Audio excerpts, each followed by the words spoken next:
દાદા દાદા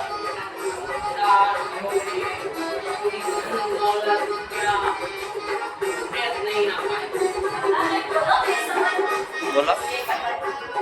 જય માતાજી. આટલી દેવીને જય માતાજી. બીજો દાદા વાલા દાદાને જય માતાજી. આપણાના ભાઈ બહેનોને જય માતાજી. અને આજે આ મનુષ્ય ઘર લીધું છે ફ્લેટમાં. આજે ધનતેરસ હતી. તો અત્યારે લક્ષ્મી પૂજન ધનતેરસ લગ્નના પૂજા કરવા માટે આવ્યા છીએ. જય માતા.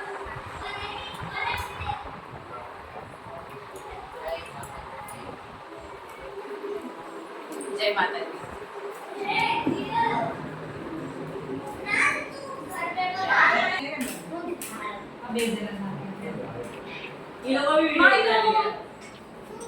એ બુચી